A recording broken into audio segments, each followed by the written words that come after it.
आऊज़ुबिल्लाहि मिनश्शैतानिर्रजीम बिस्मिल्लाहिर्रहमानिर्रहीम। बारान रहमत। आज न्यूज़ की सहरी ट्रांसमिशन के साथ मैं हूं आपका मेज़बान सैयद शहरियार आसिम। आज हम चौथी सहरी की निशस्त में मौजूद हैं और आज जिस मौजू पे हम बात करने जा रहे हैं वो हमारी ज़िंदगी में बहुत अहमियत रखता है। जी हाँ, हम बात करेंगे हुकूकुल इबाद पे। अल्लाह ताला फरमाते हैं कि मैं अपने हकूक़ यानी हकूक़ अल्लाह तो माफ़ कर सकता हूँ, लेकिन हुकूकुल इबाद की कोई माफ़ी नहीं। एक मुसलमान का दूसरे मुसलमान पर क्या हक है? जो लोग हुकूकुल इबाद नहीं करते उनके लिए क्या हुक्म है? जो उसमें कोताही बरतते हैं उनके लिए क्या हुक्म है? ये आज की निशिस्त में हम जानेंगे। हमारे साथ मौजूद हैं मुफ्ती मोहसिन उज़्ज़मा साहब। अस्सलाम वालेकुम। वालेकुम वरहमतुल्लाहि वबरकातुहू।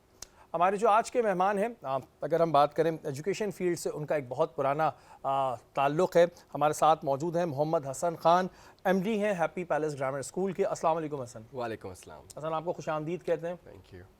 और जो हमारी दूसरी मेहमान हैं, इन्हें आप पहले भी हमारी निशिस्तों पर देख चुकी हैं, फ़ैशन फील्ड से इनका ताल्लुक़ है। हमारे साथ मौजूद हैं मदिया शाह, फ़ैशन डिज़ाइनर हैं। अस्सलाम वालेकुम। वालेकुम अस्सलाम। आपको भी खुशामदीद कहते हैं दोबारा। Thank you so much.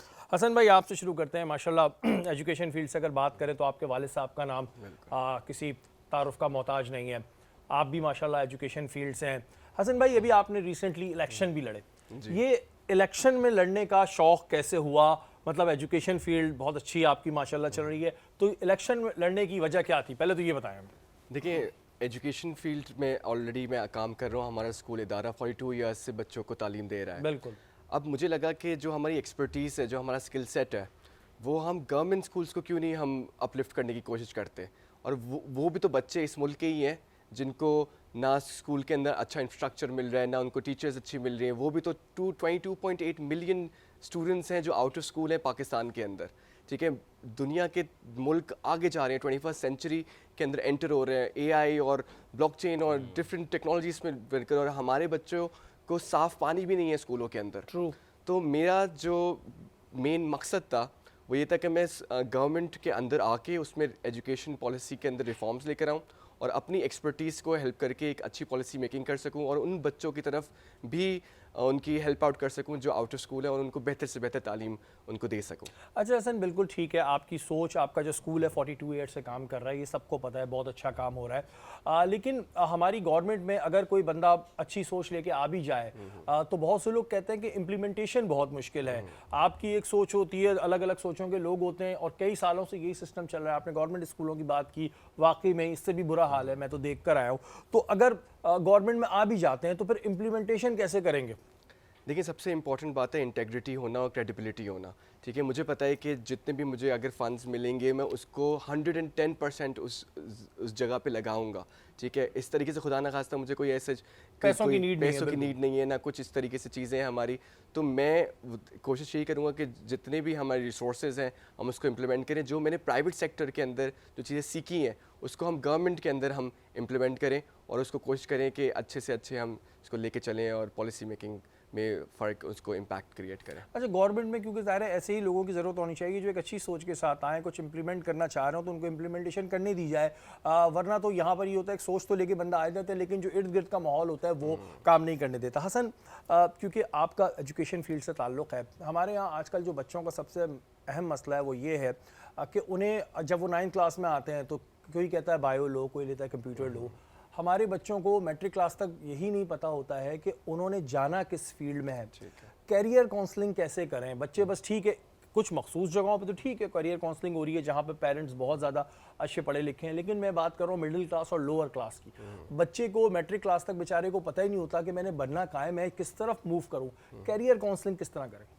देखिए, सबसे इंपॉर्टेंट बात है कि आजकल जो प्रोफेशंस हैं हमारे वो बिल्कुल ही चेंज हो चुके हैं। पहले ज़माने में होता था कि सिर्फ डॉक्टर बन जाओ, इंजीनियर बन जाओ, बिजनेस कर लो, लेकिन अब डेटा साइंटिस्ट बन रहे हैं लोग, साइबर सिक्योरिटी पे काम कर रहे हैं, स्पेस एक्सप्लोरेशन हो रही है। ठीक है, इतनी तेज़ी से फील्ड्स आ रही हैं और इसके लिए हमें अच्छे प्रोफेशनल लोग चाहिए। अनफॉर्चुनेटली जो ब्रेन ड्रेन चल रहा है हमारे मुल्क के अंदर, हमारे पास अच्छे करियर काउंसलर्स नहीं हैं और हमारे पास इतनी अच्छी यूनिवर्सिटीज़ ही नहीं है जो बच्चे जिसमें इम्प्लीमेंट कर सकें और जा सकें और डिफरेंट फील्ड्स को एक्सप्लोर कर सकें। तो हमें ये चाहिए कि हम अच्छे लोगों को, टेक्नोक्रेट्स को, अच्छे एजुकेशनिस्ट को लेकर आएँ बाहर से, उनको बताएं कि ये फील्ड्स भी अवेलेबल हैं पाकिस्तान के अंदर जिसको एक्सप्लोर किया जा सकता है। ठीक है, बाकी अच्छी यूनिवर्सिटीज़ तक हम उनको रसाई पहुंचा सकें, ठीक है, और उनको बता सकें कि दुनिया सिर्फ एक वेल नहीं है, एक एक्सप्लोर करने की ज़रूरत है हमें इन चीज़ों की। और जैसे मैं पढ़ कर आया बाहर, तो I am also a career counsellor in my school as well. I motivate children कि आपको इस फील्ड में जाएं, इधर लेके जाएं। इवन अगर मेडिकल फील्ड किसी को जाना है तो उसके अंदर भी साइबर नाइफ टेक्नोलॉजी आ गई है, रिमोटली आप ऑपरेशन कर सकते हैं लोगों के, ठीक है। मल्टीपल फील्ड्स हैं जिसको हमें एक्सप्लोर करना चाहिए, और बच्चों को अवेयरनेस, और आजकल तो आपको पता है हर चीज़ फिंगर टिप्स पे है, डिजिटल ज़माना है, हर चीज़ अवेलेबल है, और बच्चों को चाहिए कि वो डिफरेंट, और हमारे पेरेंट्स को भी अपनी मेंटालिटी चेंज करनी पड़ेगी थोड़ी सी। जो ट्रेडिशनल ऑर्थोडॉक्स उनकी मेंटालिटी है कि नहीं सिर्फ बच्चे को इसी रास्ते पे चलना है, उनको चेंज करना होगा, बच्चों को अपने पैशन और क्रिएटिविटी से उनको आगे लेके चलना है। अच्छा, हमने देखा है कि पेरेंट्स की जानिब से रीज़न ये होता है, मैं अभी बात कर रहा हूँ middle class lower class, parents के जहन में ये होता है कि जी ठीक है, अगर ये इस फील्ड में यहाँ तक पढ़ लेगा तो इसकी एक जॉब लग जाएगी। हो सकता है बच्चा बहुत क्रिएटिव हो, वो बहुत टैलेंटेड हो, लेकिन क्योंकि हमारे मुल्क के माशी हालात इतने अच्छे नहीं हैं, तो वो यही सोच के कि बस ठीक है यहाँ तक पढ़ा दो, इसने ग्रेजुएट करा लो तो उसकी कोई जॉब लग जाएगी, इंटर करा लो तो ये जॉब लग जाएगी, इससे ज़्यादा आगे नहीं बढ़ने देते। अब वो तो ओल्ड स्कूल है, लेकिन उनकी फिर काउंसलिंग कैसे करें? वो तो सोचते हैं ठीक है यार, ये तो सामने वाला गलत बोल रहा है, इसकी क्या बोलने की बात देखिए, है? हमारे मुल्क में यही इशू है कि हम एंटरप्रेन्योरशिप और क्रिएटिविटी को जो ना इंकरेज नहीं करते। हम यही बोलते हैं कि नहीं, बच्चा इधर चला जाए तो उसको एक सर्टेन जॉब मिल जाएगी, और एक सर्टेन, हम अपने कैपेसिटी को एक्सप्लोर ही नहीं करते। तो पेरेंट्स को भी हमें अवेयरनेस देनी पड़ेगी कि मल्टीपल अपॉर्चुनिटीज़ हैं बच्चों की, कि और 21st सेंचुरी की नीड्स हैं, स्किल सेट्स हैं, स्किल बेस्ड लर्निंग आपको पता है कितनी इंपॉर्टेंट हो गई है, और बच्चों को उन सब चीज़ों का एक्सपोजर देना स्कूल्स की जिम्मेदारी है, यूनिवर्सिटीज़ की जिम्मेदारी है कि हम उनको बता सकें कि डिफरेंट फील्ड्स एग्जिस्ट करती हैं। उनको हम, जैसे अब हमारे स्कूल है, हम उधर रोबोटिक्स हमने इंट्रोड्यूस करवाई है, ठीक है, हम उधर फॉरेन लैंग्वेजेस पढ़ा रहे हैं बच्चों को, ठीक है, मल्टीपल डिफरेंट ग्लोबल पर्सपेक्टिव्स जैसे सब्जेक्ट्स पढ़ा रहे हैं, ताकि बच्चों को पता चल सके कि इस दुनिया में एग्जिस्ट क्या करता है, कौन कौन सी फील्ड्स एग्जिस्ट करती हैं। और parents, again it will take time, ठीक है, एक ग्रेजुअल प्रोसेस है, जैसे जैसे हम आगे बढ़ेंगे, अपॉर्चुनिटीज़ क्रिएट होंगी, तभी हम आगे बढ़ सकेंगे, वरना मुश्किल हो जाएगा। अच्छा, ये सवाल मैंने इस वजह किया कि मैंने बहुत से, क्योंकि हम जाते रहते हैं, हम बलूचिस्तान के इलाकों में भी गए और इलाकों में भी जाते हैं, तो हम देखते हैं कि बच्चों में टैलेंट बहुत मौजूद होता है, और इतना टैलेंट होता है कि हम खुद हैरान हो जाते हैं कि यार ये इतना टैलेंटेड बच्चा है, लेकिन उसके टैलेंट को सामने नहीं आने दिया जाता। अब तो बहरहाल थैंक्स टू सोशल मीडिया, जहाँ उसके बहुत नेगेटिव चीज़ें हमें नजर आती हैं, वहीं कुछ पॉजिटिव चीज़ें भी सामने नजर आती हैं, बच्चे निकल के आते हैं, उनका टैलेंट निकल के आता है, और भी बहुत सारे सवाल हैं।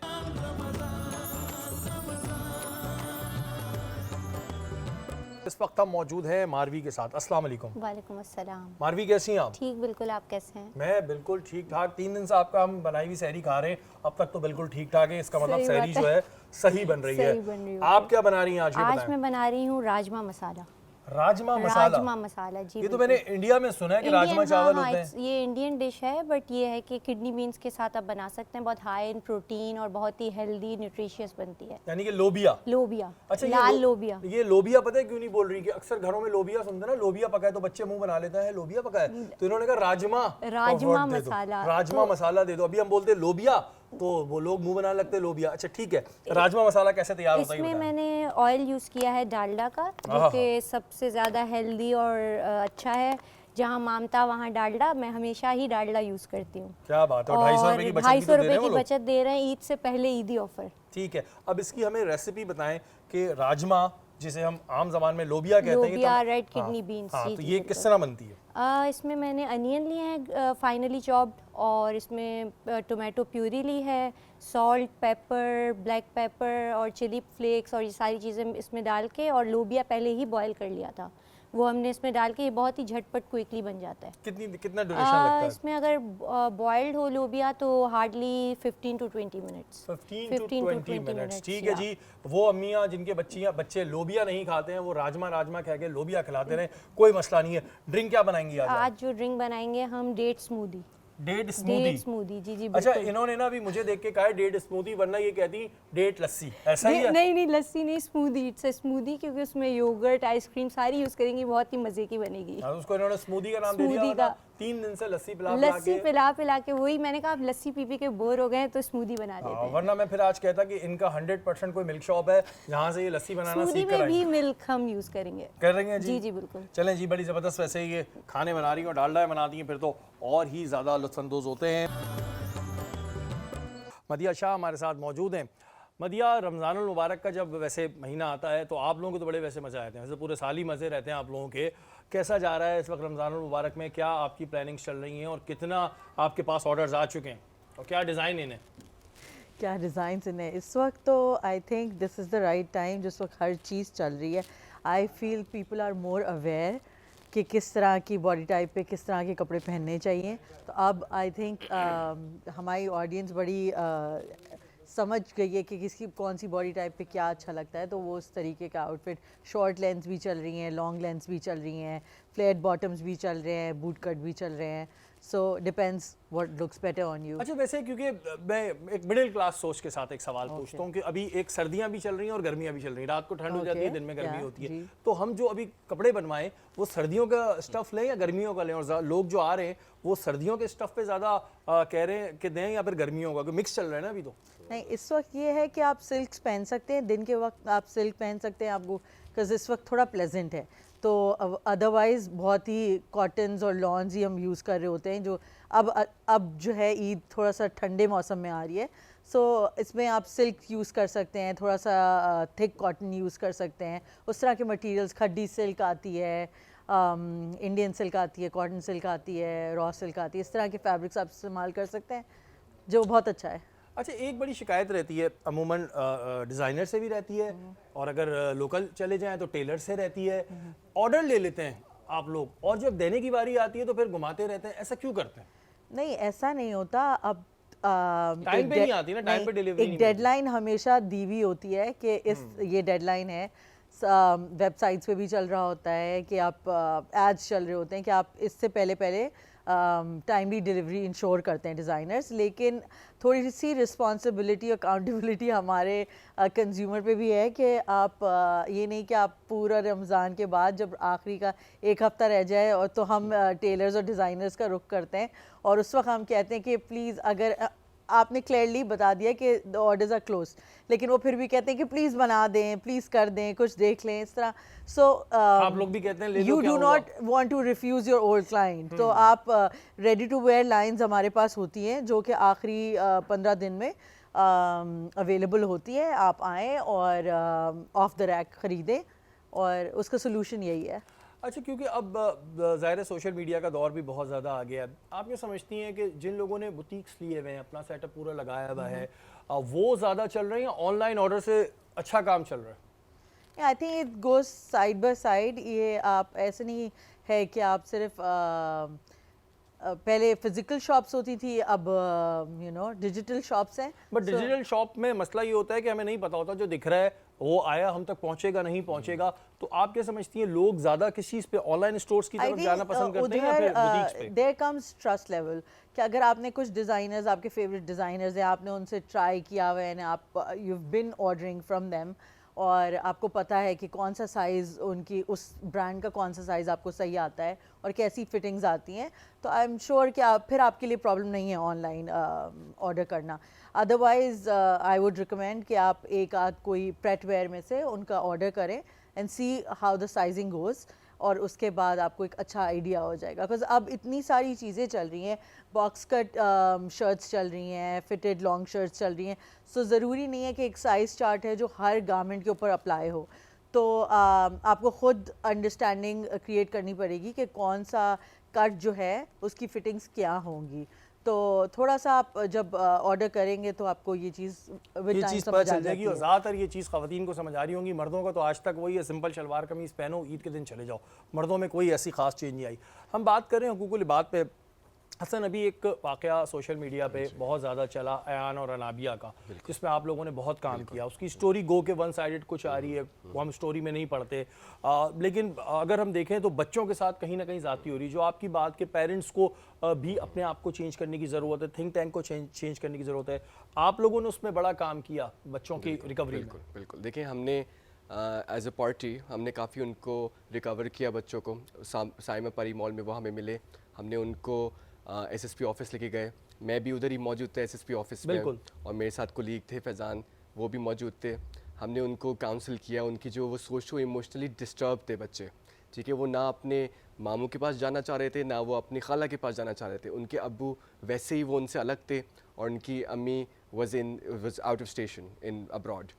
वो पिछले सबसे बुरी बात ये थी कि 5 साल से वो बच्चे स्कूल नहीं जा रहे। Oh my वो स्कूल उनकी उम्रें स्कूल जाने वाली हैं और वो 5 साल से स्कूल नहीं जा रहे और वो पता नहीं किन चीज़ों में मामला थे और कोई उनकी देखभाल करने वाला नहीं है। वो रात में निकल गए किसी रेस्टोरेंट में, उधर से वो किसी गैर के घरों में चले गए। आपको पता है कितना इशू होता है पाकिस्तान में एक हरासमेंट का, बच्चों का, चाइल्ड मोलेस्टेशन का। शुक्र है अल्लाह का कि ऐसी नौबत नहीं आई और बच्चे सुबह हमें मॉल से मिले। हमने उनकी कोर्ट में उनकी कस्टडी का हमने फ़ाइल किया हुआ है उनका केस और मेरी तरफ से तो उनको यही मैसेज था। मैंने उनके सर पे हाथ रखा, मैंने उनको बोला कि बच्चों अगर if you need education, happy palace grammar school is willing to give you free education throughout. उनका पूरा कॉलेज, उनका पूरा सारा एजुकेशन का हम उठाने के लिए तैयार हैं, ठीक है। और ये मेरी तरफ से उनको मैसेज है। तो ये बच्चे वैसे ही डिस्टर्ब थे, मीडिया का प्रेशर, इंटरव्यूज़ दे रहे हैं बेचारे सहमे। मेरे सामने गुलबर्ग पुलिस स्टेशन में मैं मौजूद था उधर। तो ये बड़ी वैसे अफसोसनाक, क्योंकि जब ये खबर वायरल हुई थी पहले कि बच्चे किडनैप हो गए तो बड़ा एक ज़ाहिर खौफ सा हो जाता है। जो भी साहिब औलाद है उसको एक खौफ होता है कि क्या हो रहा है, लेकिन बाद में स्टोरी वही निकली जो इससे पहले भी माजी में हमने ऐसे केसेस देखे हैं कि वो बच्चियां गायब हो गई तो पता चला कि उनके घर में उनके साथ तशद्दुद होते थे। तो हसन, एजुकेशन बेसिकली मेन चीज़ है, वो मिली नहीं रही बच्चों को, तो बच्चे टीवी देख के फिर कुछ भी अलाप सलाप सीख सकते हैं। बिल्कुल ऐसा ही है। देखें इन्होंने इतना जो स्टेप उठाया बच्चों ने, वो इसलिए उठाया क्योंकि उनको एक प्राइमरी केयर नहीं मिल रहा। उनके पेरेंट्स ने उनको पैदा तो कर दिया लेकिन उनको ऐसे ही लवारिस छोड़ दिया उन्होंने, ठीक है ना। माँ का कुछ उनका जो ना सिलसिला था, वो आपको पता है दुबई में है। हमारे पास सारी चीज़ें हैं, उनकी जो एविडेंसेस वगैरह हैं, ठीक है। अब्बू भी उनसे मुलाकात हुई तो बिल्कुल भी उनको ना फिक्र थी कि उनके बच्चे किस हालात में किस हालात में नहीं है, ठीक है। वो अपने मामू के साथ रह रहे हैं, हालांकि वो बच्ची अब इस उम्र तक पहुंच गई है, जवानी की उम्र तक पहुंचने वाली है वो। तो हमें इन चीज़ों को देखना चाहिए। हमें चाइल्ड प्रोटेक्शन डिपार्टमेंट बनाना चाहिए, एक सोशल सर्विसेज का डिपार्टमेंट बनाना चाहिए कि ऐसे बच्चों को जो पेरेंट्स से दूर हो गए या किसी को उनमें उनकी कोई ना कोई उनकी प्रोटेक्शन, स्टेट प्रोटेक्शन अच्छा, मजे की बात हसन, ऐसे डिपार्टमेंट्स बने हुए होते हैं लेकिन इन पे कोई काम नहीं करवाता है। कोई इसको इतना सीरियस नहीं लेता है कि बस ठीक है जी बना दिया बैठे हुए। जब तक ऊपर बैठे हुए लोग इनको टाइट नहीं करेंगे तब तक तो ये लोग काम नहीं करते कि बस ठीक है। ये तो आप लोगों ने स्टेप ले लिया, डॉक्टर आसिम साहब ने उस पर बड़ा काम किया, तो ये एक वाकया ऐसा हुआ कि बच्चे रिकवर भी हो गए। देन अल्हम्दुलिल्लाह आप भी उनको ऑफर कर रहे हैं, डॉक्टर आसिम ने भी मेरे ख्याल से गालिबन उनको पढ़ाई की ऑफर दी। तो चलिए ये तो एक केस अल्हम्दुलिल्लाह आप लोगों की वजह से सेटल डाउन हो गया, लेकिन ना जाने आज भी पता नहीं ऐसे कितने केसेस होंगे। बहुत केसेस होंगे ऐसे, और ऐसे काफ़ी लोग तो हमें पता ही नहीं है कि कितने बच्चे ऐसे हैं जो किसी ऐसी ही ज़िंदगियाँ गुजार रहे हैं और कोई उनके जो है एजुकेशन की या उनकी कोई वेलफेयर की कोई बात कर रहे हैं या उनको कुछ देख रहे हैं। तो हमें चाहिए कि हमें स्टेट को चाहिए कि वो ऐसी पॉलिसी, तो ऐसे इदारे बनाएं। वुमेन प्रोटेक्शन के लिए काफ़ी काम किया है हमारी पार्टी ने, तो अब मैं कोशिश करूँगा कि हम एक चाइल्ड प्रोटेक्शन बिल भी करें। एक ज़ैनब के नाम से बिल आपको पता है कि एक ऑलरेडी मौजूद है जो एक हरासमेंट और उसको प्रोटेक्शन को करता है, जो एक बहुत अच्छा इनिशिएटिव है। ज़ैनब अलर्ट सिस्टम जो ऐप भी हमने लॉन्च किया है, में भी लगी हुई है, ठीक है। अब हमें चाहिए कि हम इसको मज़ीद स्ट्रेंथन करें, एक ऐसे हम इदारे बनाएं जो वेलफेयर से हट कर हो, स्टेट प्रोटेक्टेड हो, ताकि उनको हम जो ना एजुकेशन, उनकी हेल्थ और उनके वेलफेयर को हम देख सकें और स्टेट को रिस्पॉन्सिबिलिटी अपनी लेनी पड़ेगी। बिल्कुल जी, स्टेट को रिस्पॉन्सिबिलिटी लेनी पड़ेगी। ये सवाल जो है यहाँ तो ये होता है कि चलें जी डॉक्टर आसिम की टीम खड़ी हो गई, बच्चे रिकवर हो गए, मामला बहुत उठ गया, जबकि स्टोरी पहले कुछ आई थी। और अक्सर ऐसे केसेस में हमारे सामने, क्योंकि मैं माजी में भी ऐसे बहुत केसेस देख चुका हूँ, कराची से 3 बच्चियाँ गायब हुई, पूरा कराची अलर्ट हो गया, हम लोग अलर्ट हो गए, इन दी एंड स्टोरी कुछ और निकलती है। तो घर का माहौल जो होता है वो बड़ा इंपॉर्टेंट होता है। लेकिन ये केस तो अल्हम्दुलिल्लाह ठीक ठाक तरीके से सेटल डाउन हो गया, लेकिन ना जाने आज भी कितने ऐसे केसेस होंगे, तो उस पर स्टेट को जो है बड़ा सीरियस एक्शन लेना चाहिए। मोहसिन भाई, बात हो रही है हुकूकुल इबाद की। सबसे पहले तो हमारे देखने वालों को ये समझाएं कि हुकूकुल इबाद, क्योंकि उसमें डिफरेंट काइंड्स हुकूक होते हैं। हुकूकुल इबाद के मुराद, हुकूकुल इबाद से मुराद क्या है? औज़ु बिल्लाहि मिनश शैतानिर रजीम, बिस्मिल्लाहिर रहमानिर रहीम। क़ाल अल्लाहु तआला फ़िल क़ुरानिल मजीद वला तलबिसुल हक़्क़ बिल बातिली वतक्तुमुल हक़्क़ व अंतुम तअलमून आमन्तु बिल्लाहि सदक़ल्लाहुल अज़ीम। तमाम तारीफ़ें अल्लाह रब्बुल इज़्ज़त के लिए, बेशक, और लाखों दुरूद सलाम हुज़ूर सल्लल्लाहु अलैहि वसल्लम की ज़ात पर, जो कि अल्लाह के प्यारे हबीब और रहमतुल आलमीन है। बेशक जो आपने बात की कि हुकूकुल इबाद क्या है, हकूक़ ये हक़ की जमा है और इबाद जो है अब्द की जमा है, यानी कि बंदे के हकूक़, और जब इबाद कह दिया तो बंदों के हकूक़।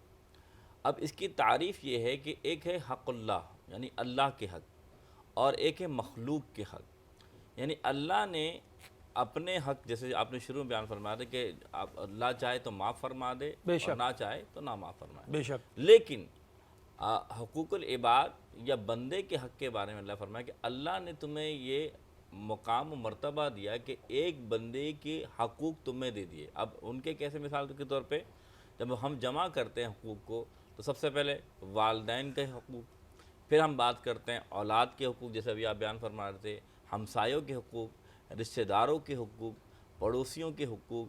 अब इसे भी यही नहीं, काम करने वालों के काम कर, आपके एम्प्लॉय के हकूक़, आपके ग़ुलामों के, ग़ुलाम से मुराद अब तो वो ग़ुलाम नहीं लेकिन आपके सर्वेंट्स के हकूक़, तो इसी तरीके से जानवरों के हकूक़, इसी तरीके से इक़्तिसादी तौर पे, माशी तौर पे जो लोगों के हकूक़ हैं, ये तमाम हकूक़ मिलाकर इसका मकसद है कि जिसका ताल्लुक़ किसी बंदे की ज़ात से हो, चाहे वो सर्वेंट हो, चाहे वो आपका पड़ोसी हो, चाहे वह आपकी बीवी हो, चाहे वो आपके बच्चे हों, एक इंसान से ताल्लुक़ उसके हकूक़ को अदा करना। और उसके साथ साथ एक तो ये होगा हुकूकुल इबाद, इसी के तरीके से इंसानों के साथ साथ जो जानवर हैं, हयातियात हैं, उनके हकूक़ भी इसमें शुमार होते हैं। अच्छा मोहसिन भाई, जैसे कि आपने भी कहा और मैंने भी सुना है कि अल्लाह ताला ने कहा है मैं हकूक़ अल्लाह माफ़ कर दूंगा।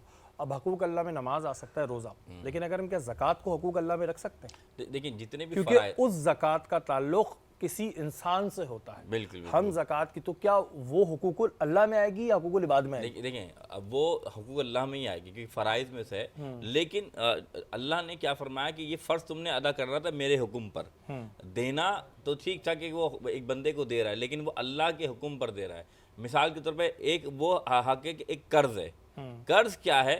वो भी माल है। एक है ज़कात।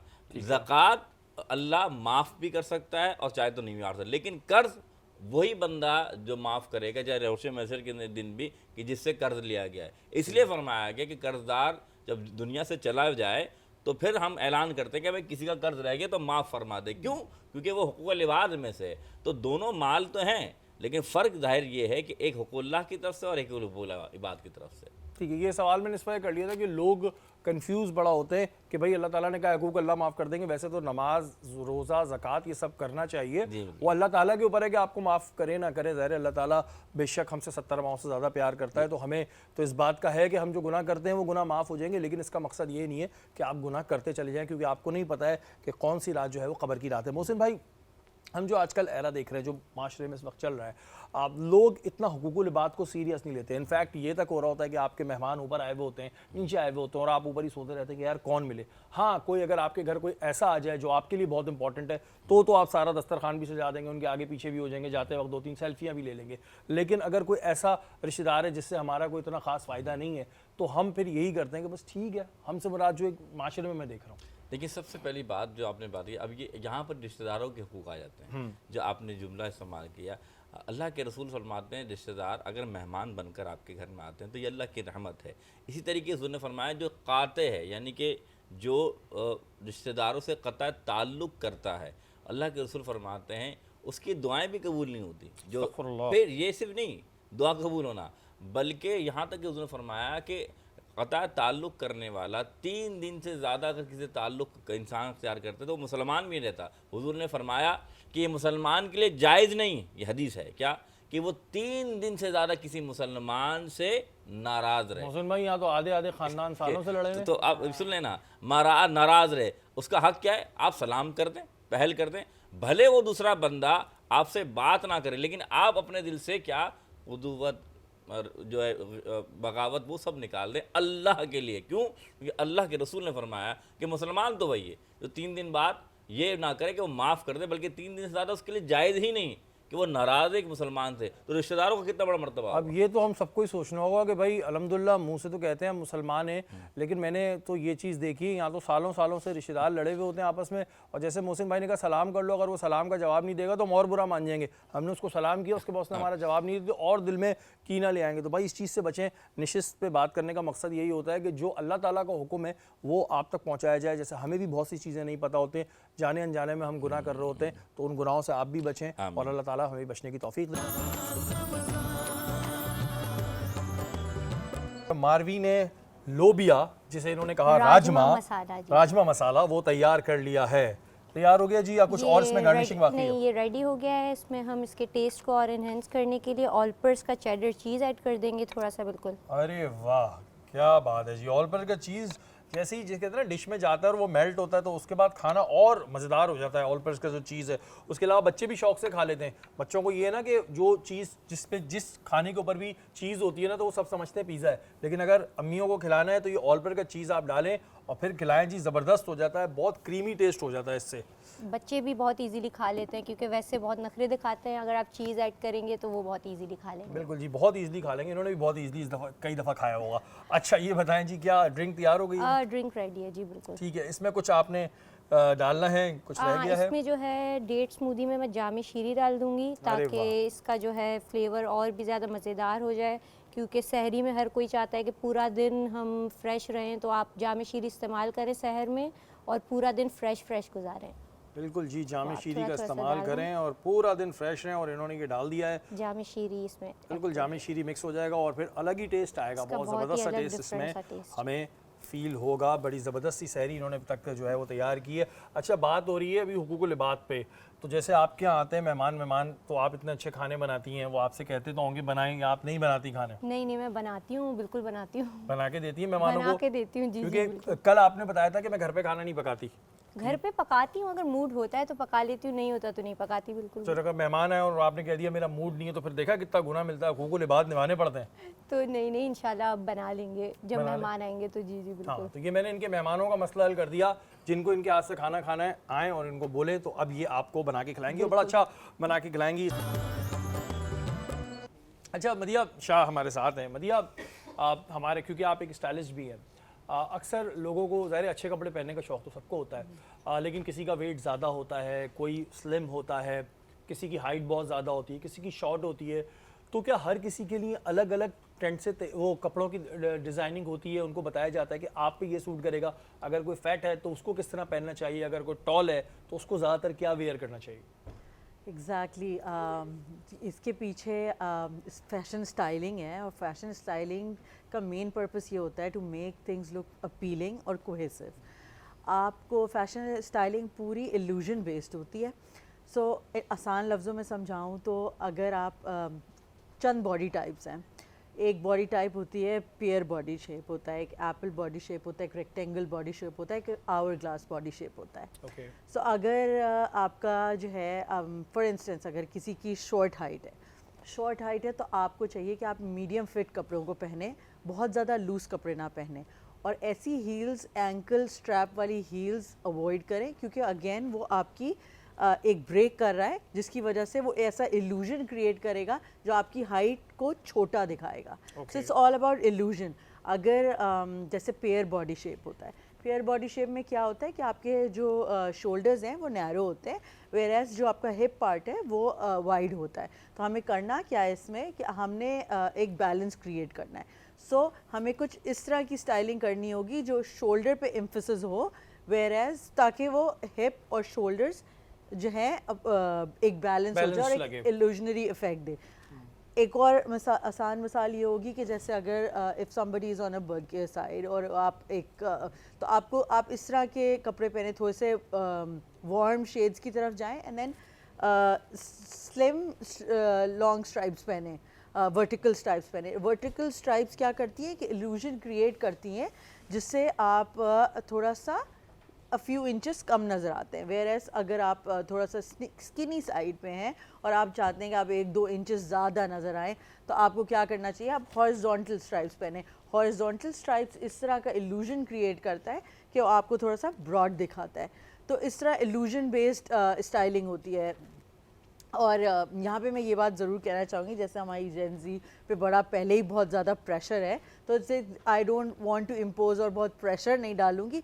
Confidence is the key. आप कॉन्फिडेंस से जो भी पहन रहे हैं उसे एम्ब्रेस करें, और कोई प्रेशर नहीं है। There is no hard and fast rules. ये स्टाइलिंग सिर्फ ये है कि एक चीज़ को जो है थोड़ा सा बेहतर दिखाने के लिए? बेहतर दिखा सकते हैं, लेकिन जी बिल्कुल अपने पे कॉन्फिडेंस रखना चाहिए। हाँ, अपनी डाइट का और इन चीज़ों का ख्याल रखना चाहिए, सेहत का ख्याल रखना चाहिए, क्योंकि सेहत एक नेमत है, ये बात ठीक है। लेकिन अगर जैसा आपका शेप है उस लिहाज से ठीक है, कॉन्फिडेंस होना चाहिए। लेकिन कुछ लोग होते हैं वो बहुत ज़्यादा ओवर किस्म के कपड़े पहन लेते हैं, वो थोड़ा ज़रा बुरा लगते हैं। जैसे Balance is the key. मैंने शलवार कमीज पहना हुआ है, तो ये सिर्फ स्क्रीन की हद तक मुझे समझ आएगा, वैसे पहन के मैं बाहर नहीं जाऊँगा। डिज़ाइनर इस पर बुरा मान गया होगा मेरा।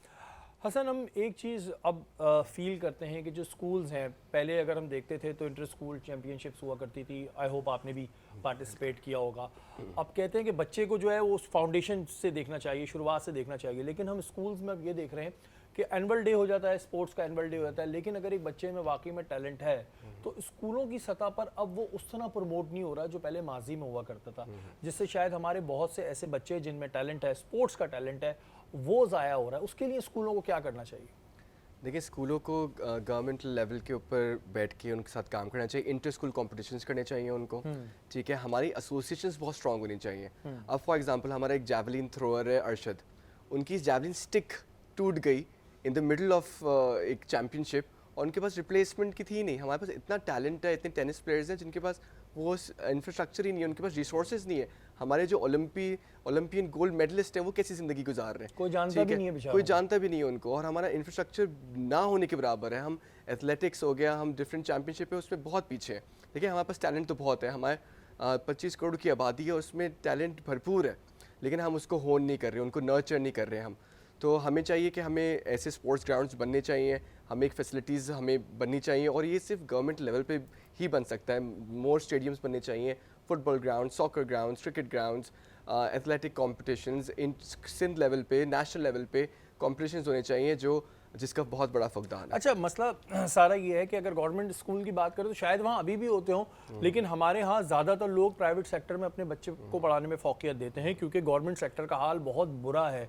तो जो इतने सारे बच्चे हमारे प्राइवेट सेक्टर में पढ़ रहे हो, जिनका टैलेंट है, वो बेचारे कहाँ टैलेंट, ना हमारे पास ग्राउंड्स वैसे होते हैं, अगर शाम में भी जाएंगे तो कहाँ ऐसे ग्राउंड हैं, गली मोहल्लों में खेल रहे होते हैं। तो ये टैलेंट आप नहीं समझ रहे, ज़ाया हो रहा है। और प्राइवेट स्कूल्स को कुछ ऐसा सोचना चाहिए कि सब एक जगह मर्ज होकर कुछ इस तरह कंपटीशन लेकर आएँ जिससे आगे फिर अगर बच्चे का टैलेंट है तो वो आगे जाए। बिल्कुल, हमें डिफरेंट सारे स्पोर्ट्स को हमें लेके चलना है। हमें चाहे वो टेनिस हो, चाहे वो बैडमिंटन हो, चाहे वो स्विमिंग हो, चाहे वो रोइंग हो, इन सब को हमें इनकॉर्पोरेट करना चाहिए। स्कूल्स के अंदर इंटर स्कूल कॉम्पिटिशन्स होने चाहिए, और हमें ग्रैंड स्केल पे हमें इसको नर्चर करना चाहिए। आप यकीन करें, हम we are the 5th largest population in the world, लेकिन हमारे ओलंपिक मेडल्स के अंदर हम नीचे से कितने लो रैंक्ड आते हैं, ठीक है। तो हमें ये सब की बहुत ज़रूरत है, और हमें इंफ्रास्ट्रक्चर चाहिए। अच्छा हसन, एक चीज़ हम नोटिस करते हैं कि अगर हम बाहर के मुल्कों से कंपैरिजन करते हैं तो वहाँ हर चीज़ का एक स्कूल्स में टाइम होता है, पढ़ाई का अलग है, स्पोर्ट्स का अलग है, हर चीज़ की एक्टिविटीज़ है। हम ये देखते हैं कि आजकल बच्चे जो हैं वो पढ़ाई में बहुत ज़्यादा उनको मतलब बिजी कर दिया। ठीक है, आया वो पढ़े ना पढ़े वो उनका मसला है, स्कूल बैग बहुत भारी होता है। तो फिर जब ये सूरत हाल होगी तब बच्चे इस काम सारे कैसे करेंगे? क्योंकि ये चीज़ अब ज़्यादा मैं देख रहा हूँ कि ठीक है, बच्चा आता है, बड़ा सा एक बैग होता है उसके कंधों से भारी, और हर महीने हम देख रहे हैं कि उसके एग्जाम्स हो रहे हैं। इसमें बुराई नहीं है, ठीक है, आप उनको एजुकेशन दें, लेकिन ये एक्टिविटीज़ भी तो ज़रूरी है ना। देखिए, आप यकीन करें, बाहर के वेस्टर्न कंट्रीज़ में एक फुल डे स्कूल का कॉन्सेप्ट है, जो 8 AM से शुरू होता है और 4 PM तक जो ना लास्ट करता है, जिसमें स्कूल्स उनको मील भी देते हैं, इनको एक नैप टाइम भी होता है, उनके लिए एक क्रिएटिविटी उनकी होनी होती है। हमारे पास इतने 8 to 1:30 के अंदर इतना शॉर्ट टाइम होता है कि हम उनको डिफरेंट डिसिप्लिन्स और एकेडमिक मॉड्यूल्स पढ़ाने में ही हमारा इतना टाइम हमारा स्पेंड हो जाता है। बाकी ये कि बहुत ही कम स्कूल्स हैं पाकिस्तान में जिनके पास अपना प्ले ग्राउंड है, अपनी फैसिलिटीज़ हैं, ठीक है। बाकी सारे स्कूल्स तो आपको पता है एक रेजिडेंशियल तरीके से बने हुए, बहुत ही कम स्कूल्स हैं जिनके पास एक्चुअली ग्राउंड्स हैं जिसमें वो बच्चे एक्टिविटी कर सकें। तो हमें पर्पस बिल्ड स्कूल्स की ज़रूरत है। हमें बड़े, अब इसमें अगैन गवर्नमेंट का एक इम्पैक्ट आना चाहिए। हमें पब्लिक प्राइवेट पार्टनरशिप्स है, गवर्नमेंट के पास लैंड मौजूद है, बिल्कुल, उनके पास गवर्नमेंट स्कूल्स हैं, लेकिन वो खाली पड़े हुए हैं। अगर वो यही हम पब्लिक प्राइवेट पार्टनरशिप के अंदर हम उनको अडॉप्ट करें, उनके अंदर अपनी एडमिनिस्ट्रेशन और अपनी एक्सपर्टीज़ लेकर आएँ, तो हम काफ़ी काम कर सकते हैं। दूसरा है कि मुफ्ती साहब ने राइट्स के बारे में बात किया।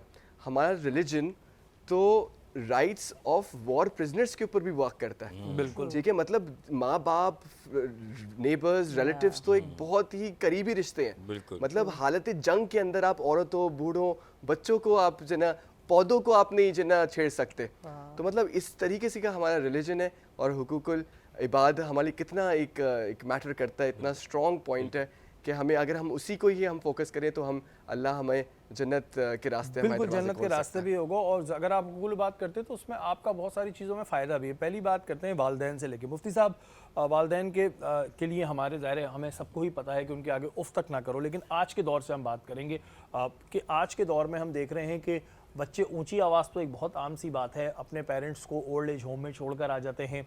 आप अगर घर में कहते हैं ना कि एक भाई कहता है कि आप रख लो, एक भाई कहता है आप रख लो। गो के हर घर में ऐसा नहीं होता, मैं नहीं कह रहा, लेकिन आज भी बहुत सारी जगहों पे ये हो रहा है। तो जो लोग इस तरह का अमल करते हैं, अपने वालदैन के साथ ज़्यादती कर रहे हैं, नाइंसाफ़ी कर रहे हैं, ऊंची आवाज़ में बात कर रहे हैं, उनके लिए क्या हुक्म है? जी, बिस्मिल्लाहिर्रहमानिर्रहीम।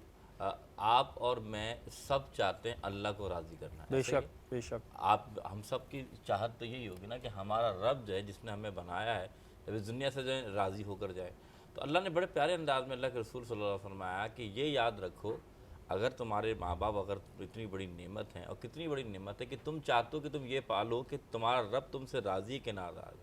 फरमाया अगर तुम्हारे वालदैन राज़ी तो अल्लाह राज़ी, और अगर तुम्हारे वालदैन नाराज़ तो अल्लाह नाराज़। अब ये बात साबित हुई कि माँ बाप का मेयार, जैसे आपने फरमाया उफ भी नहीं करना, ज़ुबान भी नहीं है, तो कोई माँ बाप नहीं चाहते कि हमें ओल्ड एज होम में रखा जाए जितनी फैसिलिटी हो।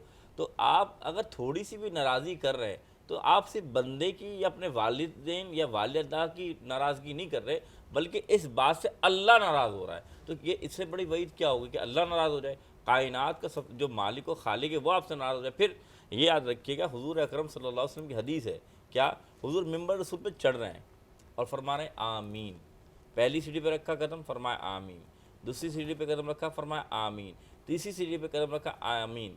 तो जब ये तीनों सीढ़ी पे कदम रखा तो सहाबा कराम ने ये फेल पहले नहीं देखा था, तो अर्ज़ की या रसूलल्लाह ये बताइए कि आपने ये अमल क्यों किया। फरमाया मैंने जब पहली सीढ़ी पे कदम रखा तो जिब्रील अम्मी आए, फरमाया कि जब आपका नाम ना लिया जाए और दुरूद आप पर ना पढ़ा जाए तो वो शख्स हलाक हो जाए। तो हुजूर ने आमीन फरमाया सल्लल्लाहु अलैहि वसल्लम। तो मालूम ये चला कि दुरूद की ये बरकत है। फिर हुजूर ने जब दूसरी सीढ़ी पे कदम रखा, फरमाया जिसे रमज़ान के रोज़े मिले और वो रोज़े रख के बख्शिश ना करा पाए वो भी हलाक हो जाए। तो हुजूर ने फिर फरमाया आमीन। तीसरी जो बात हुजूर ने फरमाया कि हज़रत जिब्रील ने फरमाया अल्लाह के रसूल, माँ बाप में से कोई एक, दो की तो अलग बात है, फरमाया कोई एक भी मिले और उसकी खिदमत करके बंदा जन्नत ना पा पाए तो वो भी हलाक हो जाए। तो हुजूर ने फरमाया आमीन। मालूम करें कि दुआ करने वाली जिब्राइल, आमीन कहने वाले रसूल खुदा। तो कितनी बड़ी वईद है कि हम ये कहें कि अपने माँ बाप की शान और अज़मत को ना समझें। एक हदीस और बयान करता इजाज़त, हुजूर ने फरमाया, क्या अल्लाह के रसूल फरमाते हैं जब फतह मक्का हुई तो काबा कितना बुलंद है कि आप वहाँ नमाज़ पढ़ने अर्श अज़ीम के नीचे है उसकी। तो सहाबा कराम ने पूछा या रसूल हमने नज़र मानी थी मक्का फ़तह होगा तो हम काबे के नीचे यानी काबे को चूमेंगे। तो हुजूर ने फरमाया क्या तुम्हारी माँ ज़िंदा है? फरमाया आका ज़िंदा है। फरमाया जाओ उसके कदमों को चूम लो, अल्लाह नज़र पूरी कर देगा। ये मकाम सुभान अल्लाह। और ये तमाम चीज़ें बताने का मकसद भी आप लोगों को ये होता है कि अब इसमें मैं ये तो नहीं कहूँगा कि अनजाने में जो अपने वालदैन के साथ बदतमीज़ी कर रहा है, मिसबिहेव कर रहा है, उनका दिल दुखा रहा है, तो उसको अनजाना तो मैं नहीं कहूँगा कि अनजाने में कर रहा है, इतनी अकल शऊर तो होती है।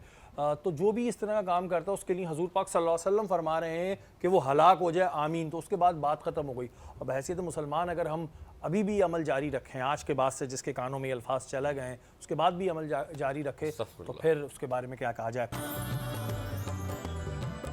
तो यहाँ देख रहे हैं कि यहाँ पे सहरी जो है का दस्तरखान भी लगा हुआ है और हमने सहरी ऑलमोस्ट कर भी दी है, लेकिन अभी मदिया जो है वो सहरी कर रही हैं, तो आप बिल्कुल सहरी करती रहें। अच्छा, हम अपने मेहमानों से पूछेंगे कि अब जो राजमा क्या था, ये राजमा लोबिया, जी जी नहीं राजमा मसाला, राजमा मसाला क्योंकि उसमें लोबिया थी। मोहसिन भाई कैसा लगा आपको? अल्हम्दुलिल्लाह। अच्छा, ये थोड़े से साइज़ में भी बड़े थे लेकिन और जायके में भी बहुत अच्छे थे। वही बात कहूँगा मैं, आप तेल का बहुत ख्याल रखती हैं। तेल का बहुत ख्याल करती हैं और डालडा यूँ इस्तेमाल करती हैं। हसन, पहले तो मुझे आप ये बताएं, आप फूडी हैं या नहीं हैं? आई लाइक फूड, लेकिन मैं खुद क्योंकि I am slightly diet conscious, so मैं कोशिश करता हूँ कि कम खाना खाऊँ। अब वही आपकी फिजिक देख के लग रहा है माशाल्लाह जितना आपने अपने आप को फिट रखा हुआ है तो उससे लगता है कि आप इतने ज़्यादा फूडी नहीं है। लेकिन जो इन्होंने डिश बनाई थी कैसी लगी आपको? बहुत अच्छी, बहुत very protein oriented, very protein rich and taste भी बहुत ज़बरदस्त और masala perfect blend and very good recipe. देखिए आपको नंबर मिले जा रहे हैं रोजाना। नंबर मिले जा रहे हैं। मदिया आप बताएं, आप फूडी हैं? बिल्कुल हैं। तो आपको कैसी लगी? वैसे तो आपने माशाल्लाह सारी चीज़ें ट्राई की हैं, लेकिन ये कैसी लगी? एक्सपेक्टिंग कि इतनी अच्छी होगी और सहरी में आई वाजंट वेरी फॉन्ड के मैं ये खाऊं चने की दाल और राजमा, लेकिन स्टिल बहुत अच्छी थी। वैसे आप घर पे खाती हैं लोबियाँ?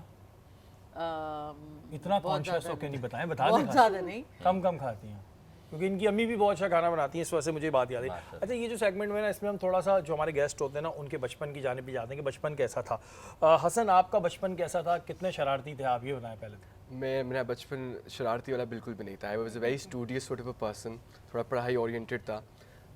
गेम्स खेले मैंने अपने कज़न्स के साथ, अपने भाइयों के साथ। We used to play games, जो भी अपने क्रिकेट होता है, बर्फ़ पानी, मगर इस किस्म के गेम्स हमने खेले हैं।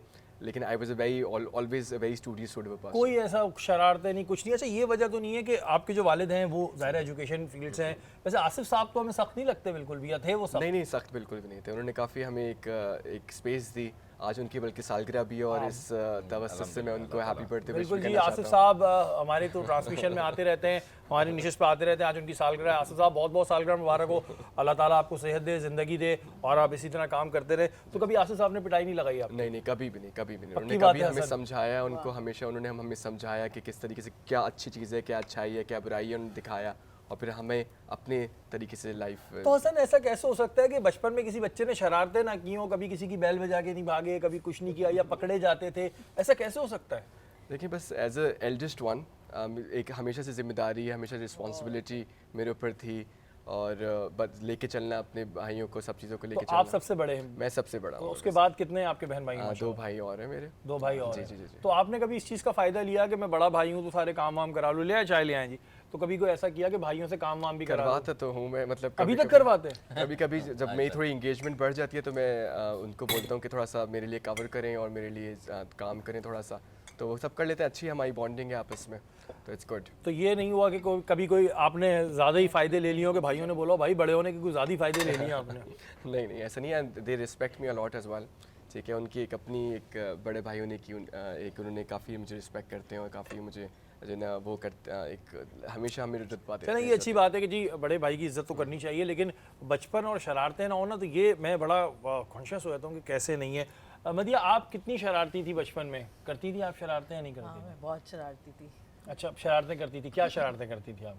कोई शरारत छोड़ी नहीं है। नहीं, सारी फॉर एग्जाम्पल बता दें, हमारे जहन में तो अलग अलग शरारतें आने लगती हैं ना, आप अपनी वाली बताएं। मतलब ऐसी शरारतें भी की हैं, बेल बजा के भागने वाली, Common वो है, लाइट common जब चली जाती थी तो फिर बैल जब लाइट जब आ नहीं रही तो किसकी बैल बजा के भागती नहीं थी? नहीं बाहर बैठे में सब लोग बाहर आ जाते थे ना, जब अच्छा। बचपन में लाइट गई तो सब लोग मोहल्ले में बाहर बैठ गए, ये वो शायद लाइटें, वो बेल भी बजाई है। और एक बार अपने कजन्स के साथ मिलके गली में एक बच्चा था जो थोड़ी उसकी पिटाई भी लगाई है। ओह। हाँ, फाइटर भी थी आप? लगवाई है। और मुझे बचपन में F16 कहते थे मेरे भाई के फ्रेंड्स जितने होते थे, तो मेरे पास एक माउंटेनर बाइक थी और मैं बहुत चलाती थी, और तो सब कहते थे ये F16 आ गई, F16 हसन की बहन आ गई। तो मैं सबको बोलती थी ठीक है आ जाओ मुझसे रेसिंग कर लो, और वो बड़े होते थे एज में बहुत और मैं छोटी होती थी, तो या मैं बहुत अब ये ना हो ट्रांसमिशन देखने के बाद आपका नाम F16 पड़ जाए, ये होता है। अच्छा मारवी, वैसे आप शरारती थी बचपन में? नहीं, मैं बिल्कुल शरारती नहीं, नहीं थी, बिल्कुल भी नहीं थी। आप रोज पूछते हो, मैं रोज ये बताती नहीं, हूँ। हो सकता है आप किसी दिन सच बोल दें। देखिए कल हमने बताया कि सही झूठ बात बोलने का कितना गुनाह है, तो ऐसा मैं- कैसे हो सकता है कि आपने शरारतें ना की हों? नहीं करती थी, मैं भी सबसे बड़ी थी, मैं भी शरारतें नहीं करती। तो मतलब बड़े होने का मकसद है कि आप शरारतें नहीं शरारतें करें? नहीं करते यार, करते ना। बेचारे। बड़ा बच्चा छोटों बड़ा को लाडला संभाल होता रहे है, होते हैं। बड़ा बच्चा बड़ा लाडला होता है हाँ वैसे। जी, ये तो है। तो आपको तो ज्यादा लाड मिला होगा, तो आप ज्यादा फिर वो तो उसमें नहीं, करती मैं होंगी। शरारती नहीं थी बिल्कुल, बिल्कुल भी नहीं बिल्कुल थी। भी नहीं थी। आज अच्छा हमारी ट्रांसमिशन में जितने भी गेस्ट आते हैं ना, कोई शरारती नहीं होता। ये एक F16 निकली, बाकी सारे भाई हमने तो की नहीं कभी शरारत, हमने की नहीं। अच्छा हसन, घर में ज़्यादा अटैचमेंट किससे है? अंकल से ज़्यादा अटैचमेंट है, आसिफ साहब से ज़्यादा अटैचमेंट है, या अपनी वालदा से? मॉम से ही ज़्यादा अटैचमेंट है। आपको पता है कि सन्स की यूजुअली एफिलिएशन अपनी मदर्स के साथ काफ़ी होती है। अच्छा, ये क्यों है? ये हमने अभी डिस्कस भी किया था, ये ऐसा क्यों होता है कि जो बेटे होते हैं वो वालदा की तरफ ज़्यादा उनकी वो होती है, और अब्बू जो होते हैं उनकी बेटियों की तरफ होती है? ठीक है, बस आई थिंक इट्स एक अल्लाह का निज़ाम है, इस तरीके से वो इस तरीके से अट्रैक्शन होती है। अब आप हमारी प्रॉफिट की एग्जांपल ले ले, ठीक है, उन्होंने किस तरीके से अपनी जना बेटी के साथ उन्होंने अपना लेके चला, सब चीज़ें की, तो आप हम देखते हैं कि इस तरीके से ही चीज़ें होती हैं। अब आपने ऑन एयर बता दिया है कि फिर आसिफ साहब भी सुन रहे होंगे कि आपने कह दिया कि जी ज़्यादा मेरी वहाँ थी। उनको पता है, उनको भी अच्छा, तो इस पे कभी वो शिकवा नहीं करते? अक्सर वालिद करते हैं ना, अच्छा भाई तुम तो अपनी अम्मी के लाड लो, ऐसा शिकवा किया? नहीं, वो खुश होते हैं, वो बोलते हैं अपनी माँ को सपोर्ट करो, उनको प्यार दो, उनको सबको लेके चलो, सब चीज़ें करो, तो एक अच्छी बात है। आपको पता है कि हम सब एक जाहिर सी बात है एक माँ एक औरत है और हम सब लड़के ही हैं, डैड और हम 3 भाई। तो हम हमारे चारों की एक जो एक फीमेल है वो मदर ही है, तो हम सब उनको इसी तरीके से प्यार करते हैं, उनको लेके चलते हैं। और ये बड़ी अच्छी बात होती है। बहरहाल ये तो हम मज़ा के तौर पे बात कर रहे होते हैं, लेकिन ज़ाहिर है मोहब्बत तो वालिदैन से सबको होती है। आप किसके ज़्यादा करीब हैं, वालिद के या वालिदा के? माशाल्लाह। मैं हमेशा अपने वालिद के बहुत करीब रही हूँ, लेकिन क्यों, वजह बताएं। वो ज़रा ज़्यादा लाड प्यार करते थे। अम्मी थोड़ी अम्मी की लव लैंग्वेज एक्शन ज़्यादा है, तो वो एक्शन से अपना प्यार दिखाती हैं, वेयर एज मेरी लव लैंग्वेज और मेरे फादर की लव लैंग्वेज एक है, वी एक्सप्रेस थ्रू वर्ड्स। तो I think that's how we connect more. इस वजह से वो होता है। अच्छा मोहसिन भाई, बात हो रही थी हकूक़ुल इबाद की, ये ज़रा सेट पे ही बैठे हैं, हम ज़रा बता दें कि बीवी के क्या हकूक़ होते हैं, बीवी के हकूक़ पर ज़रा बात कर लें। बहुत अच्छी बात की। देखें, अल्लाह ने कुरान में वाज़ेह तौर पे मियाँ बीवी को एक दूसरे का लिबास करार दिया है। और याद रखिएगा, ये लिबास से क्या मुराद है कि जितना खूबसूरत लिबास होगा उतने आप हसीन नज़र आएंगे। मेरी बात समझिएगा। बिल्कुल। तो इससे मुराद ही ये कि लिबास जो फरमाया गया कि उस लिबास को जितना तुम कीमती बनाओ, तो जितना आप इस रिश्ते को जितना खूबसूरत बनाएंगे, जैसे लिबास आप कीमती पहनते हो आप और कीमती हो जाते हैं, इस तरह जितना आप इस रिश्ते को खूबसूरत बनाएंगे आपकी ज़िंदगी बेहतर गुजरने हो जाएगी। सबसे अहम बात कि मियाँ यानी कि बीवी के जो हकूक़ है, जो हुज़ूर ने फरमाया कि उसके नान नफ़क़े की ज़िम्मेदारी, यानी कि उसके खाने की, पीने की, कपड़े की, एक्सपेंसेस उसकी जितने भी जितने एक्सपेंसेस की ज़िम्मेदारी मर्द को दी गई। ये नहीं कहा गया कि वो औरत की तमाम ज़िम्मेदारी है।